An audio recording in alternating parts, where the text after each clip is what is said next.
வணக்கம். இன்னைக்கு நாம பார்க்க போறது ரொம்ப முக்கியமான ஒரு விஷயம். குறிப்பா தமிழ்நாட்டுல என்பிஹெச் மற்றும் பிஹெச்ஹெச் ரேஷன் கார்டு வச்சிருக்கீங்களா? அப்போ அரசாங்கம் வெளியிட்டிருக்கிற 3 அவசர அறிவிப்பை பத்தி நீங்க கண்டிப்பா தெரிஞ்சுக்கணும். சரி, நேரடியா விஷயத்துக்கு வந்துடலாம். உங்களுக்கு கிடைக்கிற ரேஷன் பொருட்கள் அப்புறம் உரிமைத் தொகை மாதிரியான நிதி உதவிகள்னு நீங்க நம்பியிருக்கிற பலன்கள் எல்லாமே ஒரு சின்ன விஷயத்த நீங்க செய்யலன்னா ஆபத்துல முடியலாம். ஆமாங்க, அரசாங்கம் சில புது ரூல்ஸ் கொண்டு வந்திருக்காங்க. உங்க கார்டை எப்படி பாதுகாத்துக்கிறது, அதுக்கு நீங்க என்ன செய்யணும்னு ஸ்டெப் பை ஸ்டெப்பா ரொம்ப தெளிவா நாம இப்ப பார்க்கலாம். சரி, முதல் அப்டேட். இது ஏன் இவ்ளோ முக்கியம்னு முதல்ல புரிஞ்சுக்கலாம். கவர்மெண்ட் இப்போ போலி கார்டுகளை ஒழிக்கிறதுல ரொம்ப தீவிரமா இருக்காங்க. இந்த நடவடிக்கையில சில சமயம் நம்மளோட உண்மையான கார்டு கூட தேவையில்லாமல சிக்கிக்கிறதுக்கு வாய்ப்பு இருக்கு. அப்படி கவனிக்காம விட்டா என்னாகும்னு பாருங்க. உங்க கார்டையே கேன்சல் பண்ணிடலாம். அப்படியாச்சுன்னா மாசம் மாசம் கிடைக்கிற இலவச அரிசி கோதுமை நின்னுடும். உரிமை தொகை கிடைக்காது. இது மட்டும் இல்ல, மத்திய அரசு திட்டங்கள்ல இருந்தும் எந்த உதவியும் வராது. பாத்துக்கோங்க. ஐயையோ, அப்போ இத தடுக்கிறதுக்கு என்னதான் வழி? அதுக்கு தான் ஒரு முக்கியமான கட்டாயமான ஒரு அப்டேட் இருக்கு.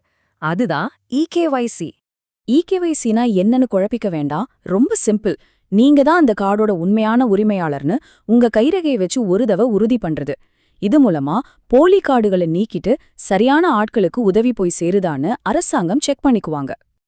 இப்போ பாருங்க, இதுல தான் நிறைய பேர் தப்பு பண்றாங்க. குடும்பத் தலைவர் மட்டும் இகேஒய்சி பண்ணா போதும்னு நினைச்சுக்கிறாங்க. அது தப்பு. உங்க கார்டுல 4 பேர் இருக்கா, அப்போ அந்த 4 பேருமே ஆமாங்க, ஒவ்வொருத்தரும் தனித்தனியா போய் கைரேகை வைக்கணும். இது ரொம்ப ரொம்ப முக்கியம். சரி, இது எப்படி பண்றது? இதுக்கு நீங்க எங்கேயும் அலையவே வேண்டாம். உங்க ஏரியா ரேஷன் கடைக்கு போனா போதும். போகும்போது உங்க ரேஷன் கார்டையும் ஆதார் கார்டையும் மறக்காம எடுத்துட்டு போங்க. அங்க போய் கைரேகை வச்சா வேலை முடிஞ்சுது. இதுக்கு எந்த கட்டணமும் கிடையாது. வெறும் 2 நிமிஷம் தான் ஆகும். ஒரு முக்கியமான விஷயம், இதுக்கு டெட்லைன் நெருங்கிட்டு இருக்கு. கவர்மெண்ட் இதுக்கு முன்னாடி டைம் கொடுத்திருந்தாலும் கடைசி நிமிஷம் வரைக்கும் காத்திருக்காதீங்க. அப்புறம் சர்வர் பிரச்சனை அது இதுன்னு வரும். முடிஞ்ச வரைக்கும் மே 1ஆம் தேதிக்குள்ள இதை முடிச்சிடுறது ரொம்ப நல்லது. அடுத்ததா நம்ம 2வது முக்கியமான விஷயத்துக்கு வருவோம். ஒருவேளை நீங்க புது ரேஷன் கார்டுக்கு அப்ளை பண்ணி அது ரிஜெக்ட் ஆயிடுச்சுன்னா என்ன பண்றது? நிறைய பேர் என்ன நினைக்கிறாங்கன்னா, அப்ளிகேஷன் ரிஜெக்ட் ஆயிட்டா மறுபடியும் முதல்ல இருந்து புதுசா அப்ளை பண்ணணும்னு. ஆனா அப்படி பண்ணாதீங்க. அதை விட ஒரு சூப்பரான ஈஸியான வழி இருக்கு. அதுதான் ரிவ்யூ பண்றது, அதாவது மறுபரிசீலனைக்கு அனுப்புறது.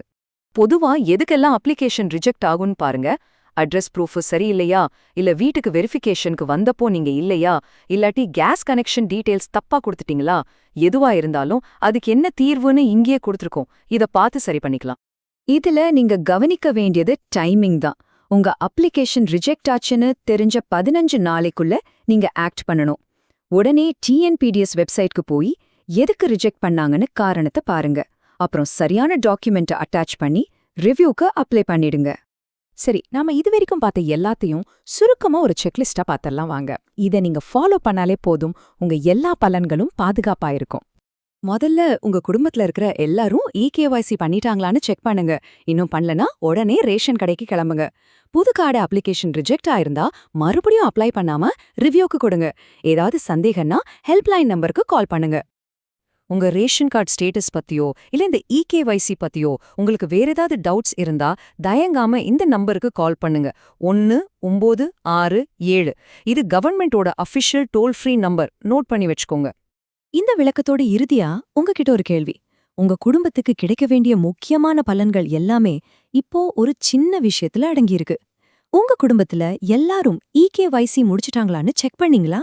இன்னைக்கே நீங்க செலவு பண்ற இந்த கொஞ்ச நேரம் நாளைக்கு உங்களுக்கு கிடைக்க போற பெரிய உதவிகளை காப்பாத்தும். மறக்காதீங்க.